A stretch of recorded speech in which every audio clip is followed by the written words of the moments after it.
On est le mercredi 22 janvier 2025. Samsung vient de finir son event Galaxy Unpacked. Une présentation principalement axée sur les Galaxy S25, S25 Plus et S25 Ultra. Pas mal d'intelligence artificielle et un petit teasing sur un produit qui devrait arriver courant 2025. Comme tu as pu le voir dans le titre, si tu me découvres, moi je suis pro Apple. Si tu me découvres pas, que tu es là depuis un petit moment sur la chaîne et que tu savais pas que j'étais pro Apple, il y a quand même pas mal d'indices qui sont juste derrière moi, donc fais un effort quand même. Je vais te débriefer un petit peu les annonces faites par Samsung ce soir. Donc installe-toi confortablement, la vidéo commence maintenant.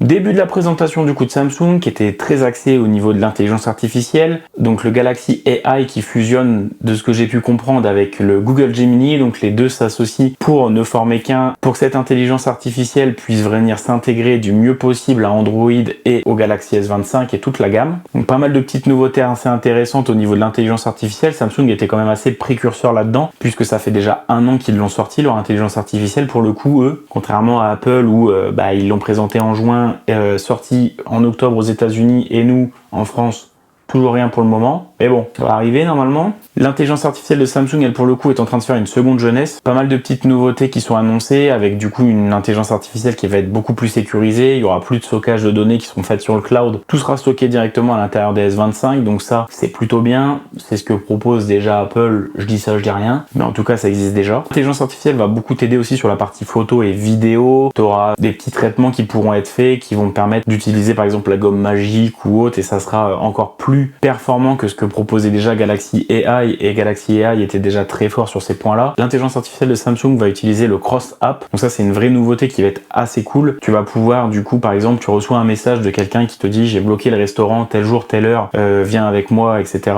L'intelligence artificielle va aller chercher l'info dans tes messages et va pouvoir l'ajouter à ton calendrier, donc comme ça te met un petit rappel pour pas que tu oublies. Donc ça c'est pareil, on l'a déjà vu quelque part ailleurs. Je dis ça, je dis rien. Mais en tout cas, l'intelligence artificielle était vraiment au cœur de cet event, que ça soit pour la santé avec les Galaxy Watch, que ça soit du coup intégré au nouveau S25. Ils nous ont ensuite parlé du XR, donc un casque de réalité mixte qu'ils sont en train de développer conjointement avec Google. Samsung et Google qui s'associent une fois de plus, que ce soit pour l'intelligence artificielle ou pour ce casque de réalité mixte. On avait vu par le passé quelques petits extraits, quelques petites images pour nous présenter du coup le futur casque de réalité mixte de Samsung. Et ça ressemble étrangement à d'autres produits qui existent déjà sur le marché, qui sont créés par d'autres marques. Je dis ça, je dis rien. Mais en tout cas, Samsung s'y met aussi sur les casques de réalité mixte, comme ce que proposent beaucoup de constructeurs haut de gamme dans le segment tech. Donc c'est plutôt cool de voir débarquer ça aussi chez d'autres constructeurs. Connaissant Samsung, ils aiment avoir des bons rapports qualité-prix aussi. Donc ça sera peut-être plus intéressant que ce que propose d'autres marques. On serait peut-être pas à 4000 €, mais peut-être un peu en dessous, donc ça peut être intéressant de voir ça et de pouvoir le tester. Et enfin, suite à ces 2-3 petits teasings, on a eu la présentation des nouveaux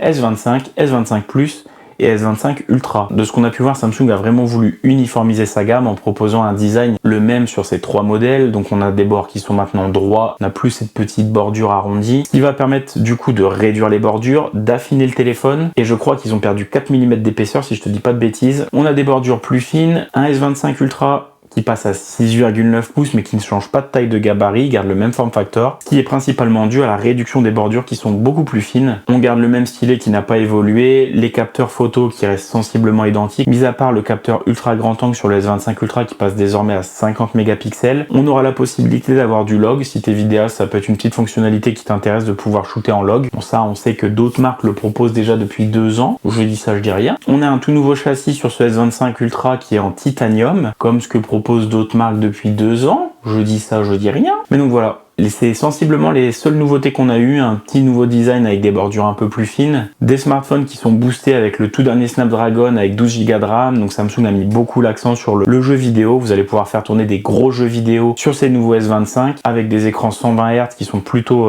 pas mal. Le stockage lui pour le coup n'évolue pas, on reste sur du 128 Go pour le S25 et à partir de 256 Go pour le S25 Plus et le S25 Ultra. Donc voilà, je pense avoir fait à peu près le tour des nouveautés. Pour le coup c'est la première fois que je regarde un event Samsung, je t'avoue que j'ai été un peu déçu parce que je me dis voilà, à chaque fois, chaque année quand Apple fait des trucs, on a l'impression qu'il n'y a pas d'évolution, il n'y a pas d'innovation, les mecs qui achètent les iPhones c'est des pigeons, mais je me dis que du coup c'est un peu tous les constructeurs qui sont dans le même bateau après à un moment comment pouvoir innover davantage, puisqu'on est déjà sur des bordures hyper fines, des téléphones hyper fins, des puissances qui sont vraiment astronomiques. T'as bientôt maintenant plus de mémoire vive et de puissance dans un smartphone que dans un PC à 800 balles. Donc je me dis que voilà, c'est la même chose pour tout le monde. Tous les constructeurs stagnent un petit peu en termes d'innovation sur les smartphones. Ils mettent toute la recherche et le développement sur l'intelligence artificielle qui va être clairement le nerf de la guerre. Celui qui aura la meilleure IA sera maintenant celui qui vendra le plus. Clairement, ça va être le nouveau cheval de bataille maintenant dans la construction d'un smartphone, réussir à faire tourner de l'intelligence artificielle. N'hésite pas toi à me dire ce que tu as pensé de cet event si tu l'as vu dans les commentaires.